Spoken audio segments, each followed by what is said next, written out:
manera en la que se configuran los planes de estudio es muy homogénea en la UNAM. Yo también doy clases en la Facultad de Economía de la UNAM ahorita y es muy curioso ver la formación que tienen los y las estudiantes, ¿no? Que es Ujú. muy homogénea del lado neoliberal y es curioso Sí. ver por qué esta diversidad de pensamientos específicamente dentro de la Facultad de Economía, que creo que es donde tú y yo podemos hablar más, está totalmente hacia un lado, ¿no? Entonces es muy curioso. Ahora, yo te hago esta como pregunta como para poderle seguir profundizando, porque luego en el ruido de las redes sociales no podemos profundizar y decían ahí en redes sociales si había que academizar la política o politizar la academia. Ambas, ¿qué piensas de por ahí? Bueno, es una buena pregunta. Pues, yo creo que sí tiene que existir los puentes muy claros. Es decir, ahorita yo creo que una de las características del neoliberalismo fue que separó, es decir, necesitaba una base académica para la tecnocracia, y la tecnocracia tiene esa separación de la escucha política, popular, diríamos, ¿no? Eh, y yo creo que en ese sentido sí es muy importante que se genere otro tipo de puente, ¿no? Porque, pues, obviamente que esta responsabilidad del pensamiento crítico, pues, tiene que ir siempre también a la acción y tiene que nutrir, como dice el presidente, pues, también tiene que nutrir, el gobierno federal, los gobiernos estatales, es decir, tiene que haber una responsabilidad y profesionalizante que no tecnocrática.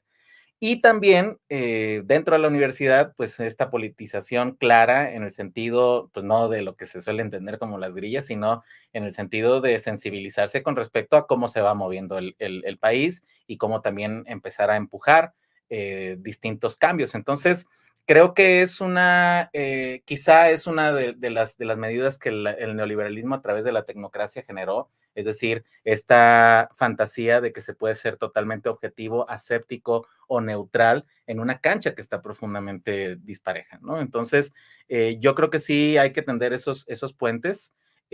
También tuve oportunidad de estar en el gobierno federal, y también ahí en la estructura de la burocracia, por así decirlo, hace muy bien siempre tener estas voces, que vienen desde otras perspectivas también para nutrir, diversificar puntos de vista y también muchas veces también acabar con tendencias o inercias que están existiendo, tanto en la burocracia, o en las burocracias, me refiero pues las tradicionales o también muchas veces las burocracias políticas, pero también del lado de la academia, pues que se nutra también esta perspectiva, crítica política, porque pues los resultados de todo el pensamiento no son nada, si nada más se quedan así en una especie de reflexión,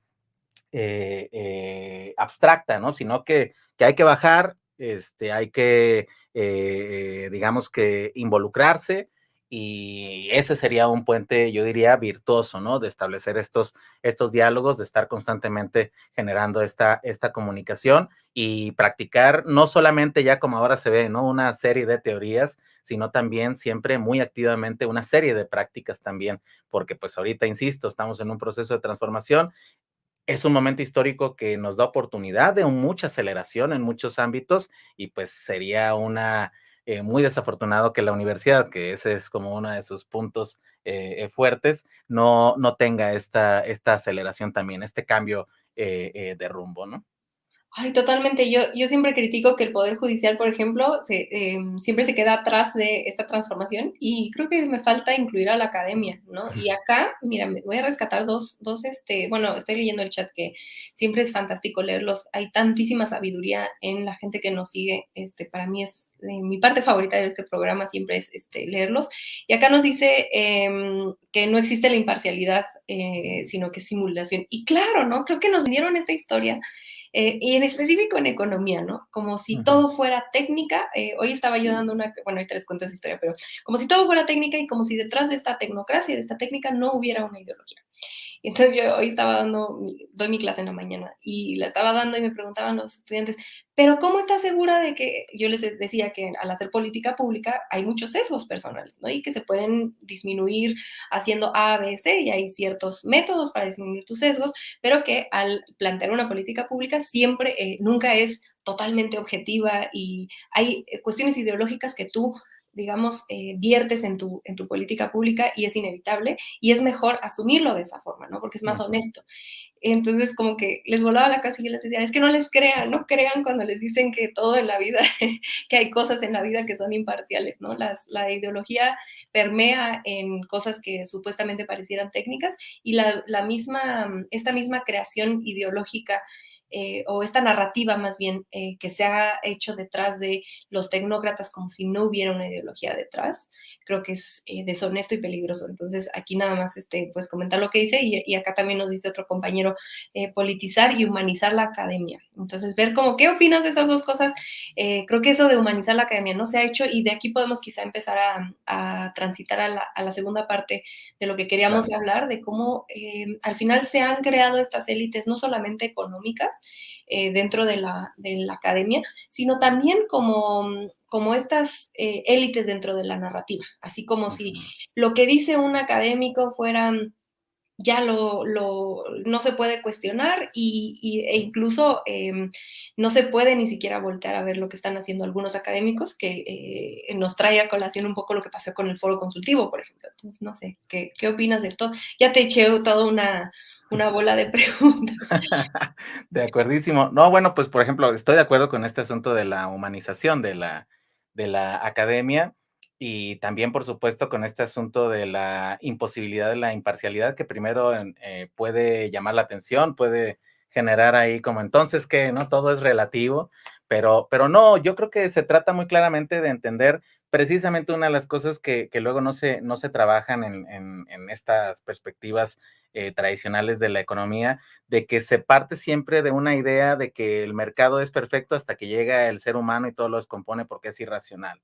Entonces todos los problemas serían consecuencia de irracionalidades, ¿no? Pero eso oculta el hecho histórico de que pues tenemos al menos un par, bueno, ya más de 5 siglos en el cual hemos estado construyendo nuestra sociedad basada en relaciones de dominio y esas relaciones de dominio son violentas. Empezamos con explotación directa, esclavismo, y luego se ha sofisticado en mecanismos jurídicos y se ha normalizado hasta el día de hoy con mecanismos ideológicos. Entonces, no es que se hayan acabado, sino que se han ocultado, ¿no? Entonces, todas las veces que yo quiero enunciar una supuesta neutralidad y no enuncio las relaciones de dominio, pues estoy fallando profundamente, ¿no? Y no estoy siendo humano porque no estoy siendo sensible con ese sufrimiento que sigue, ¿no? A mí me gusta mucho plantear el asunto del principio de materialidad económica en el sentido de que pues tenemos que siempre ver una política pública, una política económica, una teoría, si está respondiendo o no a esas necesidades, es decir, plantear en algún momento las condiciones que puedan atajar y disolver esas relaciones de dominio, ¿no? Entonces, pues obviamente que, por ejemplo, bueno, en el caso particular, esto se estudia a través del marxismo, ¿no? Entonces, si tú empiezas a ver que sistemáticamente no se le da espacios, no se le da voz, las revistas tienen un sesgo ya donde dicen, no, nada más aquí la normalización es microeconomía, macroeconomía, econometría y se acabó. Ya ahí no es tanto ya el que quiere estudiar marxismo, sino que se está ocultando sistemáticamente toda esta visión crítica, ¿no? Entonces, yo creo que la verdadera objetividad es la que tiene conciencia del momento histórico en la que está. No es que se separe o que pueda existir una especie de técnica infalible. Vamos, ni siquiera en la física teórica, ¿no? O sea, ni siquiera en eso que consideramos como si pudiera tener ahí una centralidad tampoco existe. También hay combate ideológico y esto es porque estamos en estas relaciones de dominio. Entonces, la pluralidad epistemológica tiene como objetivo último presentar esa humanización en el sentido de ser sensibles a los grandes dolores y a los problemas que todos los días aquejan, ¿no? A las sociedades, ¿no? Entonces, pues ahorita que estamos en la cuarta transformación y que el mandato democrático ha sido cambiémoslo todo, pues digamos que es nuestra responsabilidad también ir planteando estas cosas a este nivel también en el pensamiento universitario, ¿no? Totalmente. Y no